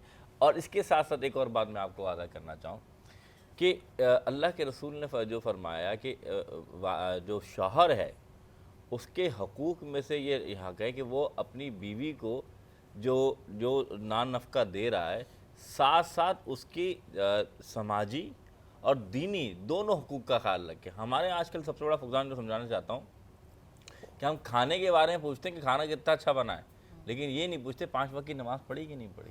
तो आज ज़रूरी समर की बात है कि वो औरत जो आप ये समझते हैं कि इसकी सिर्फ जिम्मेदारी ये कि वो मेरे कपड़े धोएगी, मेरे बर्तन धोएगी, मेरे लिए खाना बनाएगी, मेरे बच्चों का ख्याल रखेगी, ये भी ठीक है, लेकिन एक मर्द की ये भी जिम्मेदारी है कि आया उसकी बीवी जो है वो दीन पर कितना अमल कर रही है और किस तरह करी, आप उसको भी देखें। अच्छा, अगर सपोज किसी की बेगम नहीं कर रही है, फिर क्या करें? देखिए, करनी नहीं तो आपका काम है कि उसकी इस्लाह करें। इस्लाह से क्या तरीके है, उसको समझाएं।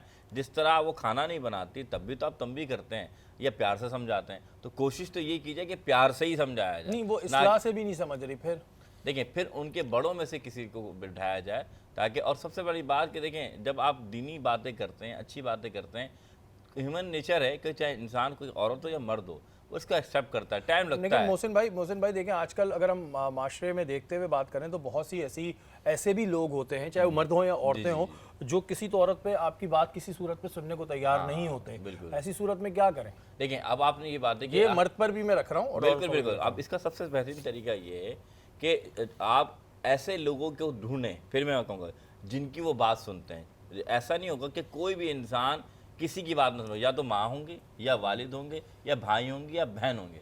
तो अगर आप समझते हैं कि आपकी बात वो नहीं सुन पा रही, उनके सामने रखें। दूसरी बात जो सबसे अहम बात ये है कि आप ऐसे लोगों की जो वाज़ो नसीहत करते हैं, जिनको समझ सकते हैं कि ये इस्लाही पहलू बेहतरीन तरीके से बयान कर सकते हैं, आप उनके बयानात उनके सामने रखें। हो सकता है, क्योंकि देखें, हिदायत देना अल्लाह का काम है। बेशक देखें, हिदायत तो अल्लाह ताला का काम है और आपका आप काम है इस्लाह कर सकते हैं। और ये डिपेंड करता है कि ज़ाहिर है अल्लाह ताला कब किसको बदल दे। हमने बड़े बड़े लोगों को देखा कि कम बदल जाते हैं। ये तो सवाल मैंने इस वजह किया कि बहुत से लोग स्क्रीन के उस पार बैठे हुए ये सवाल सोच रहे होते हैं। मोहसिन भाई, एक बड़ा मसला जो हमारे यहाँ चलता है, एक जगह वालदा है, एक जगह बेगम है, ठीक है, आपने वालदैन के हकूक़ बताए। अब मर्द जो है वो बेचारा किसकी साइड ज़्यादा ले? एक जगह वालदा नाराज़ हुई है और एक जगह बेगम नाराज़ हुई है, दोनों आपस में।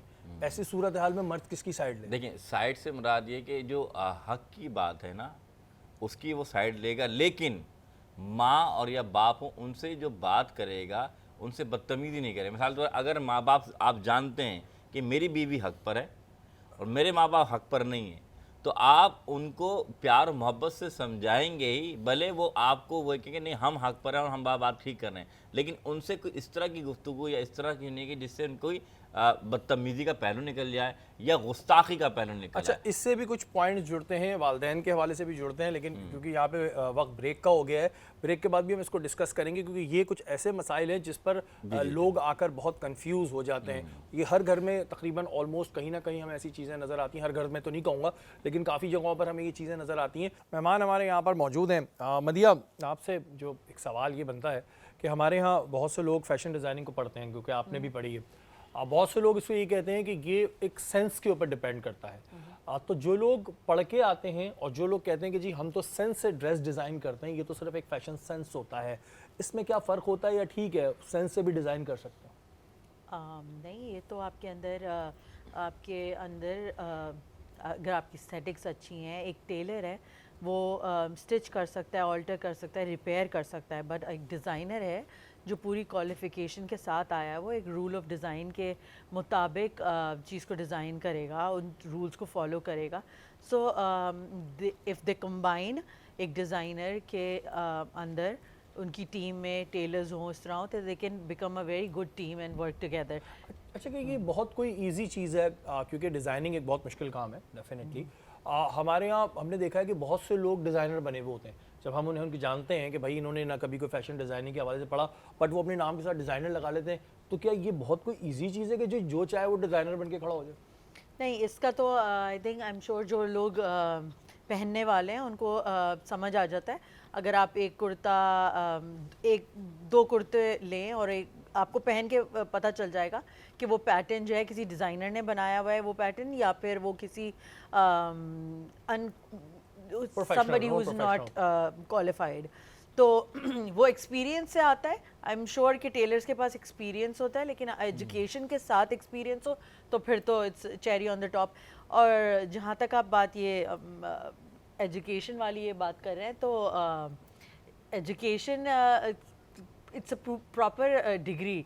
आप जब हमने पढ़ा था ऐसे हमारे कॉलेज में भी, जब हम बैक इन 2006, तो इस तरह बहुत लोग आए थे हमारे ही उसमें होते थे कि हमें पढ़ना नहीं पड़ेगा, लुक्स वेरी ग्लैमरस, साउंड बहुत ग्लैमरस करता है, लेकिन ऐसा होता नहीं है।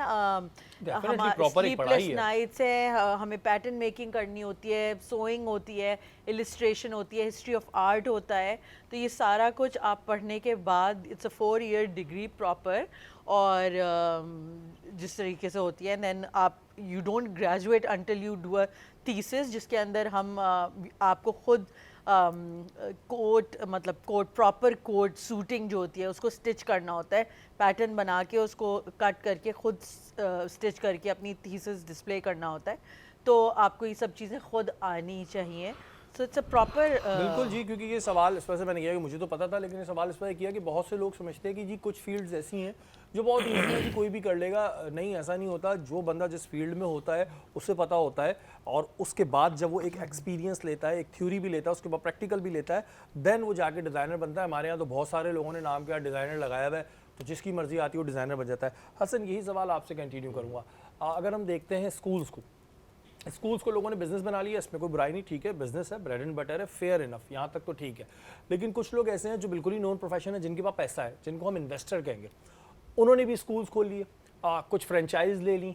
अब हो क्या रहा है कि उनका एक्सपीरियंस तो है नहीं। अब वो कहते हैं ना कि जी बिल्कुल पैसा खर्च भी ना हो और हमारा काम भी हो जाए, ठीक है, बिल्डिंग उन्होंने बना ली। हमने ऐसे टीचर्स भी देखे हैं कि जो उनकी फैकल्टी में होते हैं कि जैसे एक बच्ची है, उसने अभी इंटर पास किया है, उसकी शादी में अभी 1 साल है, तो उसने कहा जी मैं टीचिंग कर लूँ। तो इससे जो बच्चा है उस पर कितना असर पड़ता है कि नॉन प्रोफेशनल टीचर्स हैं जिनको खुद नहीं पता कि बस जी बुक देख के पढ़ा देंगे, और जो फाइनेंसर इसको एज अ ओनली बिजनेस सर्व नहीं करना, ओनली बिजनेस समझ के आ गए, इससे कितना लॉस हो रहा है? देखिए, ये बहुत बड़ी डिससर्विस है एजुकेशन के अंदर, बिल्कुल, कि जो इन्वेस्टर्स और वो जो स्कूल्स हैं वो कमर्शियल बेसिस पे ला रहे हैं और फ्रेंचाइजेस ले रहे हैं। और सबसे बड़ी बात बताऊँ क्या है कि मुल्क के बड़े बड़े स्कूलों ने फ्रेंचाइजेस दी हुई हैं, ठीक है, और उन्होंने उसको कमर्शियल, उनको सिर्फ और सिर्फ अपनी रॉयल्टी के ऊपर कंसर्न है कि उनको उस स्कूल से रॉयल्टी मिल जाए, ना उधर की पढ़ाई के ऊपर कोई चेक एंड बैलेंस है, ना उनका करिकुलम कोई देख रहा है, ना उनकी टीचर ट्रेनिंग देख रहा है, और सिर्फ बिल्डर, इन्वेस्टर्स, नॉर्मल जो लोग हैं उन्होंने अपनी फ्रेंचाइजीज ले ली और छोटे छोटे स्कूलों में उन्होंने छोटी छोटी बिल्डिंग उन्होंने स्कूल खोल दिए हैं, जो complete this is very bad for education sector. दूसरा ये कि जैसे आपने बोला कि टीचर्स की बात की टीचर्स की बात की आपने। Teaching is a very noble profession. doubt. उस्ताद का जो रुतबा है, जो रिस्पेक्ट है, ठीक है, वो बहुत Yeah. आला दर्जे का रुतबा है। और लोग अनफॉर्चुनेटली इधर पाकिस्तान में इसको सिर्फ पास टाइम के लिए यूज़ करते हैं कि बस इसको बस थोड़े से कमाई हो जाए, थोड़ा सा इस तरीके से कर ले, इसको पैशनेटली इसको करते ही नहीं है लोग। हमें चाहिए कि हम प्रॉपर रेगुलेशंस इन प्लेस करें, टीचर लाइसेंसिंग को इंट्रोड्यूस करें। Exactly. ठीक है, हम उसको मेक श्योर करें कि जिस टीचर ने ग्रेजुएशन की हुई है उन्हीं को हायर किया जाए, उन्होंने एटलीस्ट एक बीएड या बीएससी की डिग्री किया हुआ, उन्होंने अर्ली चाइल्डहुड एजुकेशन पे उन्होंने फोकस किया, उनकी compulsory continuous professional development hours होने चाहिए स्कूल में एंट्री से पहले कि किस तरीके से बच्चों को पढ़ाना चाहिए, क्लासरूम एनवायरनमेंट किस तरीके से, मैनेजमेंट कैसे, उनको चाइल्ड साइकोलॉजी के बारे में पता होना चाहिए कि बिहेवियर कैसा होना चाहिए बच्चों, किस बच्चे के साथ किस तरीके से, और उनको एक हर चीज़ पता होना चाहिए कि बच्चे एक डाइवर्स बच्चे होते हैं, हर बच्चा एक जैसा नहीं होता। ठीक है, उन सब की टेलर मेड उनकी एक अपनी अप्रोचेस रखनी चाहिए।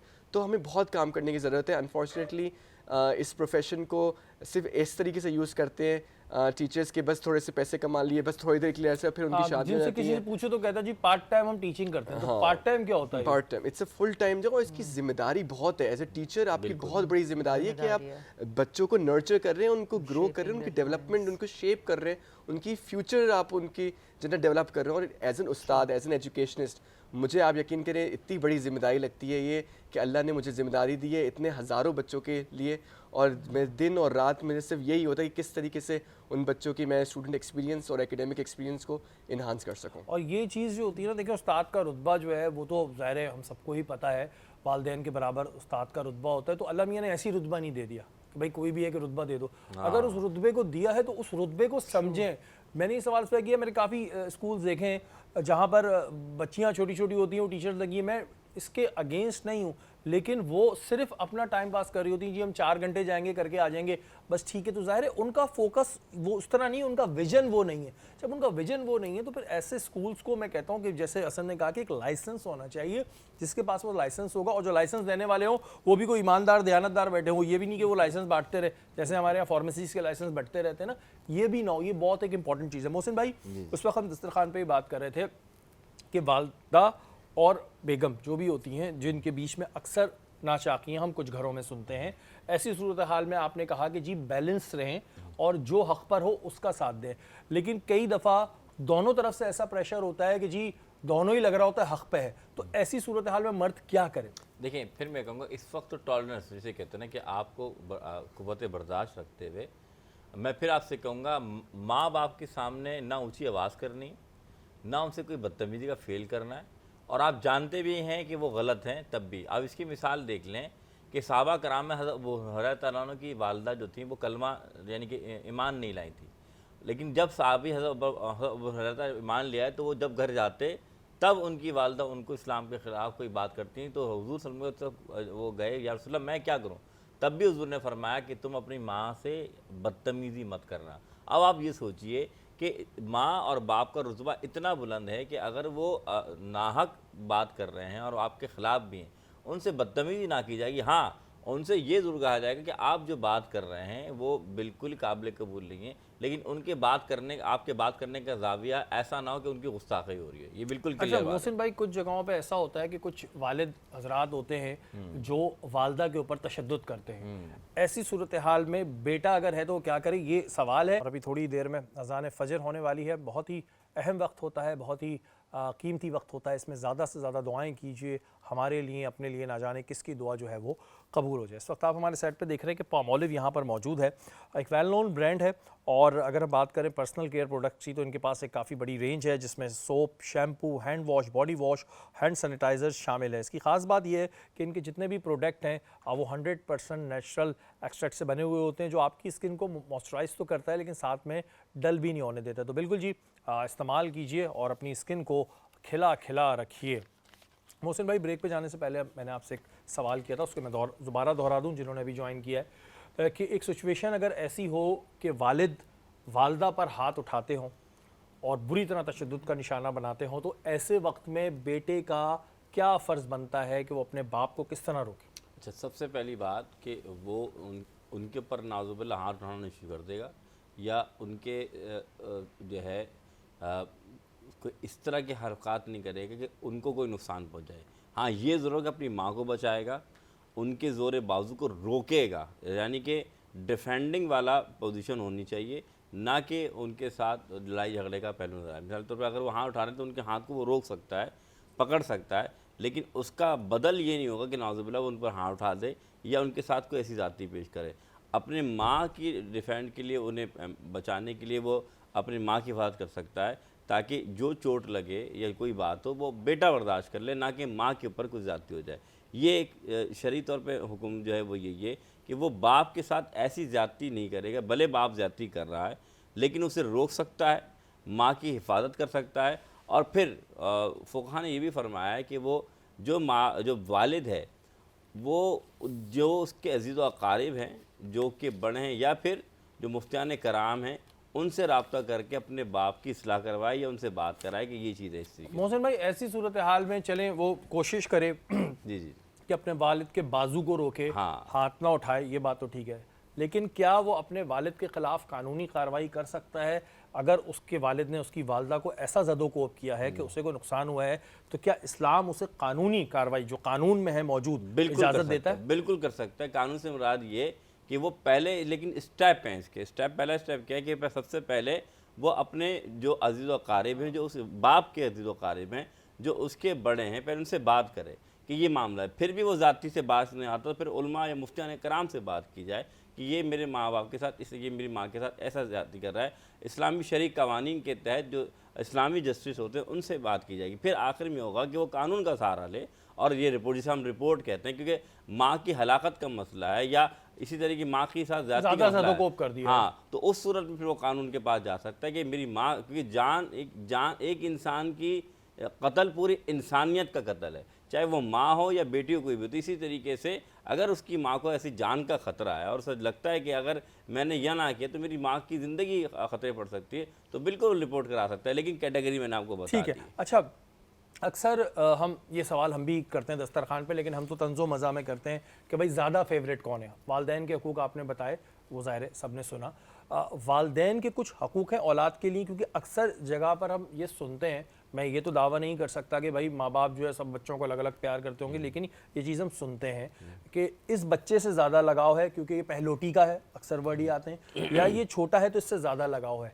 ऐसी सूरत हाल में क्या वालदैन के क्या हकूक़ है औलाद के लिए? जी देखिए, सबसे पहले हुजूर सल्लल्लाहु अलैहि वसल्लम ने फरमाया अपनी औलाद से मोहब्बत करो। ये हदीस याद रखिएगा। उसने फरमाया, औलाद का लफ्ज़ हुक्म फरमाया कि अपनी औलाद से मोहब्बत करो। क्यों करो? कि जब तुम औलाद से मोहब्बत करोगे तो अल्लाह भी तुमसे मोहब्बत करने लग जाएगा, पहली बात। दूसरी बात, हुजूर अकरम सल्लल्लाहु अलैहि वसल्लम ने फरमाया कि औलाद के दरमियान अदल कायम करो। अदल से क्या मुराद है कि बैलेंस, चाहे लड़की हो चाहे लड़का हो, छोटा बच्चा हो या बड़ा बच्चा हो। ऐसा नहीं हो सकता कि आप सिर्फ बड़े बच्चे को ज़्यादा तरजीह दे दें, छोटे को ना दें, या छोटे बच्चे को ज़्यादा तरजीह दें, बड़े को ना दें, या बेटी को ज़्यादा तरजीह दे दें, बेटे को ना दें, या बेटे को तरजीह दें, बेटी को ना दें।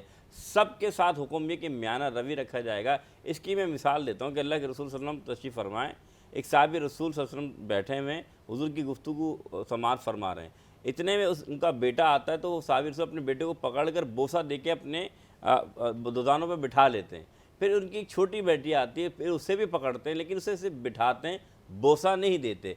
तो रसूल करीम फरमाते, तुमने अदल नहीं किया, तुमने इंसाफ नहीं किया। यानी जिस तरह तुमने अपने बेटे से मोहब्बत जताई थी वैसी बेटी से जतानी थी। इसकी मिसाल ऐसी भी कि जब हज़रत फ़ातिमा तो ज़हरा तआला अन्हा तशरीफ़ लेके आती, हुजूर अपनी मसनद से उठ जाते और उन्हें अपनी मसनद पर बिठाते।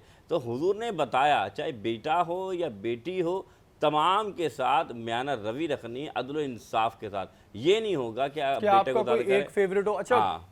ये सवाल मैंने इस वजह किया कि अक्सर कुछ बहन भाई होते हैं तो कोई बच्चा बाहर चले आता है, वो ज़्यादा कमा रहा होता है, तो अमूमन ये चीज़ें हम सुनने में आते हैं। ज़ाहिर ये बात तो हम नहीं कह सकते कि भाई माँ बाप हैं वो ज़्यादा प्यार नहीं करते होंगे, प्यार तो करते हैं, ज़ाहिर है माँ बाप का दिल सभी को पता होता है, लेकिन ऐसी चीज़ें अक्सर होती हैं। इस वजह से ये सवाल किया गया। हसन, एक हमारे यहाँ अब ये मसला आने लगा है कि पहले के दौर में अगर हम असातिज़ा को देखते थे तो असातिज़ा अगर बच्चों को समझाने के लिए मारा करते थे या डांटा करते थे तो एक प्रेशर होता था और बच्चों के ऊपर, और पेरेंट्स की जानिब से कभी कुछ नहीं आता था। यहाँ तक होती थी खाल आपकी हड्डियाँ हमारी, इस तरह के भी हमने डायलॉग सुने। अब के दौर में ये हो गया है कि पेरेंट्स बहुत ज़्यादा पॉसेसिव इस सवाल से होते हैं कि अगर स्कूल में बच्चे को डांट दिया टीचर ने या उसको कोई पनिश दे दी तो फ़ौरन पहुँच जाते हैं, और अब तो वीडियो भी बन जाती है स्कूल की ये उनके अपने बच्चे के लिए कितना गलत है। मैं ये नहीं कहता कि मार मार के जिस्म लाल कर दो, लेकिन एक बच्चा होता है ज़ाहिर एक पौधे की तरह है ना, तो उसको थोड़ा सा ज़रा स्ट्रिक्टनेस भी स्कूल में ज़रूरी होती है। लेकिन अब ये बहुत चेंज हो गया कि पेरेंट्स कहते हैं कि नहीं, हम जब पैसे दे रहे हैं तो आपने हमारे बच्चे को कैसे कहा। देखिए, एक तो सबसे पहले कि कॉर्पोरल पनिशमेंट जो हिटिंग है दैट्स इलीगल, और ये डिस्करेज करते हैं हम लोग। हम किसी के ऊपर हाथ उठाने की, किसी को असातिज़ा को राइट नहीं है कि वो बच्चे पे उठाए। लेकिन यस, एक रिवॉर्ड एंड पनिशमेंट का एक मैकेनिज्म होता है which is very important to make the child understand कि वो जो कर रहा है एक्टिविटी वो गलत तरीके से कर रहा है, और उसके लिए डिफरेंट मेथड्स यूज़ करते हैं। एक उनका एक साइलेंट ट्रीटमेंट भी होता है कि अगर बच्चे को बोलें कि तुम थोड़ी देर के लिए थोड़ा साइड पे जाके बैठ जाओ, टाइम आउट हो जाओ, ठीक है। फिर उसको थोड़ा सा, अगर बच्चा थोड़ा सा डिफिकल्ट तरीके से वो मिसबिहेव कर रहा है तो उसको सस्पेंशन दे दें या एक्सपल्शन दे दें। लेकिन पेरेंट्स को भी रियलाइज़ करना ज़रूरी है कि अगर स्कूल कोई एक एक्शन ले रहा है तो उसको सपोर्ट करें, क्योंकि अगर पेरेंट्स ही स्कूल की और असातिज़ा की इज़्ज़त नहीं करेंगे तो बच्चा कैसे इज़्ज़त करेगा, ठीक है। लेकिन सज़ा और जज़ा की एक पॉलिसी बिल्कुल होनी चाहिए, अकाउंटेबिलिटी होनी चाहिए। मैंने शुरू में भी कहा कि ये नहीं कह रहा कि बच्चों को मारना शुरू कर दें, लेकिन बच्चा स्कूल से बहुत कुछ सीखता है जो घर में नहीं सीखता। हम स्कूल में डालते ही इस वजह से कि बच्चा कुछ सीखेगा, घर में नहीं होता। ये जो होम स्कूलिंग का एक जिक्र आया था, मैं इसको तो कहता हूँ ये फ्लॉप है, क्योंकि ज़ाहिर है आप घर में ना आपने तैयार होना है ना जाना है। एक आप अपनी लाइफ का, जिसे कहते हैं ना, एक एडवाइस ये होती है कि भाई ठीक है, बच्चा एक लाइफ में आएगा, एक पैटर्न में आएगा। अब जो स्कूलों के अंदर ये प्रॉब्लम आ गई है कि जी टीचर कुछ भी नहीं कह सकता। ये मैं ऑल ओवर बात कर रहा हूँ, काफी जगहों पे आ गई है कि टीचर अगर कुछ कहेगा तो जी पेरेंट्स ये कहते हैं जी हम तो फीस पे कर रहे हैं, और जब आपके बच्चे को अगर कुछ टीचर्स चाहिए कि भाई छोड़ दे देंगे, भाई ठीक है इसको कुछ नहीं कहो, तो फिर ये शिकायत करते हैं कि आप हमारा बच्चा रिजल्ट नहीं दे रहा। ये बहुत हकीकत है और ये बहुत वैलिड है जो हम जैसे एजुकेशनिस्ट ये फेस कर रहे हैं। पेरेंट्स को मुझे लगता है कि स्कूल को सपोर्ट करना चाहिए बच्चों की, क्योंकि कैरेक्टर बिल्डिंग और उनकी मॉरल इंटेलिजेंस को बिल्ड करना भी हमारी जिम्मेदारी है, उनमें रिस्पॉन्सिबिलिटी, उनमें एथिक और वैल्यूज़ इनकलकेट करना हमारी जिम्मेदारी है, ठीक है। लेकिन अगर एक बच्चा बुली कर रहा है किसी और बच्चे को तो जाहिर सी बात है हम उसको रिस्ट्रिक्ट करेंगे। अगर बच्चा मिसबिहेव कर रहा है या डिसरिस्पेक्ट कर रहा है टीचर को तो हम उसको पनिश करेंगे, ठीक है। अब उसके मेथड्स वेरी हो सकते हैं, ठीक है, उसकी एक स्ट्रैटेजीज डिफरेंट हो सकती हैं। बाकी आपने जैसे होम स्कूलिंग के बारे में बात की, मैं भी उसके कम्प्लीटली अगेंस्ट हूँ, क्योंकि होम स्कूलिंग के अंदर बच्चा कोलैबोरेटिव लर्निंग नहीं कर रहा होता, उसकी सोशो इमोशनल डेवलपमेंट नहीं हो रही होती, वो अपनी टीम वर्किंग उसकी नहीं बन रही होती, उसको एक सोशल इन्वायरमेंट पे दूसरे जेंडर के साथ या सेम जेंडर के साथ इंटरेक्ट करना नहीं आता, ठीक है। फिर उसके बाद उसको पंक्चुअलिटी, डिसिप्लिन, उसके डिफरेंट एक्टिविटीज़, और घर में तो वो आपको यकीन करें डिसिप्लिन नहीं होता, स्क्रीन के सामने बच्चे बैठे हुए होते हैं। तो I don't think this home schooling can ever replace traditional school learning. और जो भी पेरेंट्स मुझे लगता है कि जो होम स्कूलिंग की तरफ जाते हैं वो थोड़े से डिसर्विस ही कर रहे होते हैं, क्योंकि वो फिर इतना बच्चे की नहीं हो रही होती उसकी डेवलपमेंट। बिल्कुल जी, आईटी ने बहुत तरक्की कर ली है, लेकिन हर चीज़ जो है ना वो ये नहीं होती। स्कूल भेजने का जो मकसद होता है वो होता है डिसिप्लिन। मेरे उस वक्त मैं जब बात कर रहा था वर्ड जहन में नहीं आ रहा था एक्चुअल क्या होना चाहिए, डिसिप्लिन। बच्चा जब निकलता है उसको सुबह पता है कि जी मैंने 7 बजे उठना है, 8 बजे तक स्कूल पहुंचना है। होम स्कूलिंग में ये तमाम चीज़ें नहीं होती। मैं देखता हूँ कि बहुत से लोगों ने शुरू कर दिया कि जी होम स्कूलिंग करा लो, या तो आप पैसे बचा रहे हैं, चलें पैसे भी एक अलग चीज़ है, लेकिन कुछ लोग जो होता है ना आलकस की वजह से भी कि भाई स्कूल भेजना पड़ेगा, जाना पड़ेगा, पेरेंट्स टीचर मीटिंग में जाना पड़ेगा, इन वजहों से। लेकिन बच्चे को आप तबाह ना करें। मदी आपसे ये आखिरी सवाल है कि मुझे ये बताइएगा कि जो एक डिज़ाइनर होता है वो जो ब्रांड बनाता है, क्या महंगा ब्रांड ही एक बड़े डिज़ाइनर की निशानी है? क्या जो डिज़ाइनर कहता है जी मेरा ब्रांड मार्केट में इतना महंगा मिलता है इट्स मीन मैं एक बड़ा डिज़ाइनर हूँ, या क्वालिटी मैटर करती है? नहीं, ऐसा तो बिल्कुल भी नहीं है। बहुत सारे इंटरनेशनल ब्रांड्स भी हैं जो सिर्फ प्रेटवेयर करते हैं और वो उतने ही कामयाब हैं। और उसी तरह आई थिंक मुझे लगता है कि प्रेट जो डिज़ाइनर्स प्रेट कर रहे होते हैं उनकी प्रेट तो आपकी नेसेसिटी है ना। हर वक्त हर कोई एक्सपेंसिव जोड़े तो नहीं लेगा या पार्टी वेयर तो नहीं ख़रीदेगा, लेकिन प्रेट तो ख़रीदेगा। Pret is mass produce thing, mass produced चीज़ है, तो वो ज़्यादा लोगों में जाएगी, ज़्यादा लोग पहनेंगे उसको, और सप्लाई डिमांड उसी तरह रहेगा। तो ये चीज़ क्यों फिर एक कॉमन हो जाती है कि जी फलाना डिज़ाइनर है, मैं नाम नहीं लेना चाहता, कि इसका जोड़ा तो भाई इसने इसका पहना हुआ है, इसने इसका जोड़ा पहना हुआ है, जो काम तो दूसरे भी बेचारे अच्छा कर रहे हैं, लेकिन बस क्योंकि वो महंगा है तो वो क्वालिटी होगी, इससे अच्छा डिज़ाइन नहीं होता क्योंकि ये महंगा है। मैंने कई दफ़ा ऐसे इंटरनेशनल ब्रांड्स भी देखे हैं कि वो मैं कहता हूँ कि ज़ैनब मार्केट में भी मिल रहे होते हैं, लेकिन वो एक ब्रांड लगा हुआ है और ये वो लगा हुआ है तो महंगा है। क्यों? नहीं, ऐसी बात नहीं है। ठीक है आप अपने नाम के पैसे ले सकते हैं, बट ये क्या काम को डिफाइन करता है? नहीं अब इस तरह तो अगर कोई पेंटिंग ओरिजिनल है ना, अगर कोई पेंटिंग है वो लाखों की बिक रही है तो वो कोई और पेंटर भी उसको बिल्कुल रेप्लिकेट करके बना सकता है और बिल्कुल हाफ ऑफ द प्राइस में बेच सकता है। पेंटिंग का शौक बहुत कम लोगों में होता है, बहुत ज्यादा लोगों में नहीं होता। इसी तरीके से कपड़े जो है outfit ये भी कपड़ा है। हर इंसान पहनता है, इस वजह से ये सवाल बन रहा है आपसे कि जो डिजाइनर्स हमारे यहाँ बहुत ज्यादा एक्सपेंसिव बेच रहे होते हैं, क्या उनका काम वाकई बहुत अच्छा होता है, दूसरा वाला कम पैसों में अच्छा काम नहीं कर सकता? असली सवाल ये है। अच्छा, इसका ये है कि ऑफ कोर्स अगर कोई चीज़ महंगी मिल रही है तो वो ऐसे ही महंगी नहीं मिल रही। ऑफ कोर्स उसमें उनकी पूरी टीम होती है जो पूरा रिसर्च वर्क करती है, फिर वो ब्रेनस्टॉर्म करते हैं, एक थीम बिल्कुल ओरिजिनल है ना वो चीज़, आप उसको एक थीम लेकर चलते हैं, फिर उसमें उतना ही एक्सपेंसिव मटेरियल मंगाते हैं। कुछ लोग अपना मटेरियल खुद प्रोड्यूस करते हैं, अपने प्रिंट्स खुद प्रिंट करवाते हैं जो कि और कहीं आपको अवेलेबल नहीं होंगे, और फैब्रिक्स खुद बनवाते हैं, सब कुछ करवाते हैं। ऑफ कोर्स उसमें कॉस्ट लगती है, कॉस्ट वहाँ उस जगह पर है। एंड देन इस तरह की ये तो मैं आपका पूरा techniques पॉइंट समझ गया, प्रोग्राम का वक्त खत्म होने वाला है। मुझे सिर्फ ये पूछना है कि जो सस्ते ब्रांड बना रही होती हैं खवातीन, क्या उनका काम अच्छा नहीं होता? नहीं, ऐसा बिल्कुल भी नहीं है, बिल्कुल अच्छा होता है, उनका काम भी बिल्कुल अच्छा होता है। बस आई थिंक उनके ओवरहेड्स इतने नहीं होते और बड़े ब्रांड्स के ज़्यादा होते होंगे, और लेकिन इस काम तरीके अच्छा से होता है। काम बिल्कुल हाँ भाई, बिल्कुल ये अच्छा इस सवाल है कि आजकल मैंने देखा है हर कोई ब्रांड कॉन्शियस बड़ा हो जाता है जी, फलाना ब्रांड पहने, ठीक है, जिनके पास बहुत पैसा है तो वो ब्रांड्स पहन लें, लेकिन हर कोई इस चक्कर में ना पड़े। ब्रांड कॉन्शियस अपनी जो कहते हैं ना चादर देख के पैर फैलाने चाहिए, जो पहने आप पे अच्छा लगे, आप पे सूट करे। ब्रांड्स के चक्कर में आप लोग भाग रहे होते हैं, बहुत बड़े ब्रांड, बहुत महंगे ब्रांड, मैंने सुना 1-1 लाख 2-2 लाख रुपए के सिर्फ एक वक्त का जोड़ा पहन रहे हैं। तो हर कोई इस चक्कर में ना पड़े, जिसके पास है वो पढ़ सकता है, लेकिन जो छोटे डिजाइनर्स हैं, मतलब छोटे से बड़ा जिनका इतना बड़ा नाम नहीं है, वो भी बहुत अच्छा काम कर रहे हैं। आप दोनों मेहमानों का बहुत शुक्रिया, आप हमारी ट्रांसमिशन में, और बहुत सारी दुआएं आपके लिए। आप लोग अपने अपने जो जिस फील्ड में काम कर रहे हैं इसी तरह काम करते रहें। हमारी ट्रांसमिशन का वक्त खत्म हो गया, कल इंशाअल्लाह ताला दोबारा मुलाकात होगी। तब तक के लिए अपने मेज़बान सैयद शहरियार आसिम को इजाज़त दीजिए। पाकिस्तान जिंदाबाद।